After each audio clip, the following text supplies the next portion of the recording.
with these stay things, I get right up on the lower stays, right in close, I've got a little tear just in where Luke's saying, right in on that button, right in there. Oh, right, so just from the top? From the lower stays, rubbing on it. Yeah. So just could have something in there for your next ones. Well. Yeah. Just a little one. Just keep selling further. Don't rotate so far. Yeah, so that's the function of having the batten end, the little rocket tensioner we call it, the black batten end into the pocket. Because obviously we've got a flat pocket in the seam of the sail there, and then we're trying to force in quite a thick pocket, a thick end, so it sort of just creates a little bit of a bubble. We've tried a lot of things to minimise that, and we've got some new products that are a little bit lower profile. That's hopefully going to help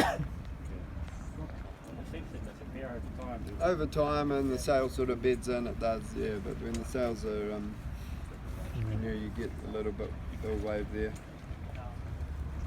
Yeah, a couple of probably just mechanical things. We were talking yesterday about sail numbers and visibility of them. This one's the worst.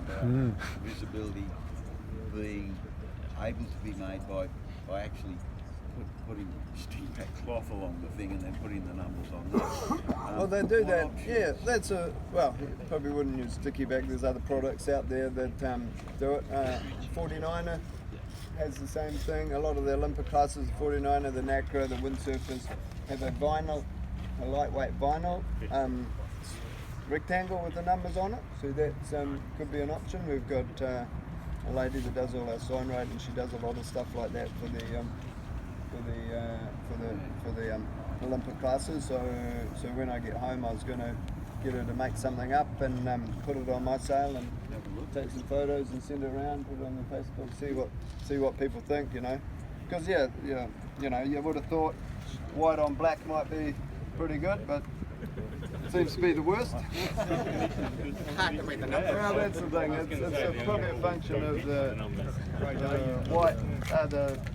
It is see-through, or kind of see-through, and the light comes through it, or the light's against it. I'm not too sure which is which makes the visible disappear. But we obviously tried a lot of different sail numbers, colours, and we've got some are good, some are. We've got two of our sails here. Our ones are white. One of the ones I think was bought off Peter. Steve, it was black. Yeah. And when they go around the top mark, I can see the white one a mile away from the black one. They go around the bottom, it's not the black one, not the white one. Yeah, sometimes I look at people's numbers and the black one's standing out the most, and then they fade away. It runs a bit faster now, so you don't seem to have set it as deep on reaches, but that little conversion where it's a deep reach to a flat off. Yeah, so on the reaches, I'm trying to get most power in the sail as possible. So outhaul, like I said, I've got a knot on it. I've got a bobble and a knot. So I come around the top mark and I just uncleat it, and it goes to the position I feel like is max step. I have to tie a knot in it. Oh, well, it's a bit hard to. Yeah. So you go about 250 off. I think I measured about 250 from the centre line of the boat. Yeah. All reaches, or Yep. regardless of anything. Max rate about there. Yeah, and then max rotation. Yeah, like Glenn said, max rotation on the mast.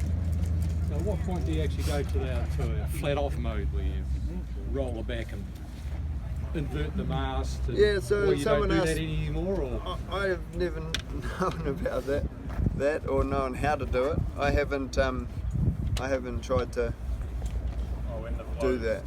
Okay, so you just deep I on a didn't. flat off. Yeah. So flat off. I probably don't worry too much about the outhaul as much as the reach. there's obviously two trains of thought: having obviously a deep sail for power for flow, or having the outhaul far out for projection. And as you probably all know, the rotation of the mast sort of just sits where it wants to, unless you put your foot on it downwind. So I normally just let it float wherever it wants to go, and in those really light conditions, I'm trying to hold the boom out right on the side stay. The maximum shape. Yeah. Okay. Yeah. So I use all my controls off. When I get to the top mark, if I'm going on to the flat off, and foils up if you got that opportunity, or if you got that system. Whether that's much of an advantage or not, because I know people don't even worry about rudders, and that guy's winning the regatta, so it seems like it's just as fast. What about your bang? So would you sort of sail finer as the wind decreases? You're going to start, would you just do more asymmetrical? A little, yeah. Bigger angles, or? A little bit. It seems with the Paper Tiger that doesn't pay to do too many angles, but yeah, you do need to come up a little bit if there's like below 8 knots. You know, when it's getting really light, you can't sail as deep as you can. When there's a good 10 to 12, 15, so you do need to do a bit more angles. But like I said, the boats, it's the Paper Tigers, you can't wick them up, it doesn't seem like you can do angles and have, compared to someone going dead downwind, driving and doing angles like that, the boat doesn't get up and go fast enough for that sort of mode. So normally I'm just in the full displacement, full downwind, just sitting still. If there's any waves, you're trying to steer and catch them if there's enough wind for that. It's pretty much just be nice and steady, nice and smooth on those downwinds, and like I said, the biggest advantages, biggest gains is if there is any waves, and you can try and surf them. Seems like it's pretty. In the lighter conditions, it seems like it's pretty much just follow the leader. And, if someone gets a small puff, and maybe a little gains there, but there's not as many gains as downwind as there is what I found on the reaches. But you still need to set the mast, set the sail up. Try and get the boom out onto the side stay as much as you can to keep catch as much wind and keep it steering smoothly. Just obviously most people should have a Windex somewhere.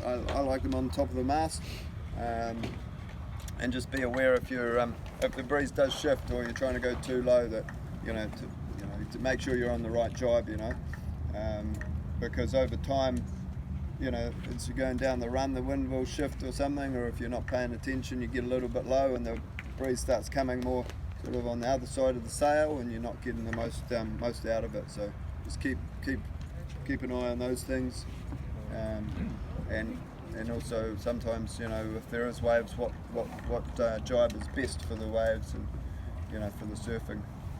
What about kicker tension when you're reaching and that kind Yeah, so dead downwind, unless there's like 15 knots, or not using much bang at all. 12 knots, I guess, and then dead downwind, you just need a little bit of bang to control the leach. You don't want it spilling right out, or else you're losing a lot of flow and a lot of power there. But you don't want it too tight, because you'll be shutting the leach down. On the reach, your main sheet can control the vang on the reach. All the vang is doing is controlling how much leach twist and how much leach tension you have. If you're not easing the main sheet out past the edge of the traveller, if you've blown the traveller, which you get to top mark, you should blow the traveller right down if it's not too tight. and then be sheeting quite hard right on the corner of the boat. As soon as you start to ease the main, or as soon as it's more broader than that, and you need to start easing your main, you'll see these woolies, you know, the lured woolies be flutting around, meaning obviously you're either you sheeted too hard. You need to start easing your main out past the corner of the boat. That's when you need to use your vang to control the leech. Because if you don't have any vang on and you ease the main as anywhere, point of sailing really, but on the reaches you start to ease the main, the boom will just rise up and the leech will twist off and you'll just lose all your power. So you need to control the leech as you're easing the main out with the vang, and it seems quite critical. So I'm constantly kind of just checking I've got the right tension and playing around with the vang on the reach. Probably too much sometimes if I'm getting a bit nervous but it is an important control once you've started easing past the corner of the boat. Ideally, ideally the reach is set perfect so you can just have it sheeted on hard on the edge of the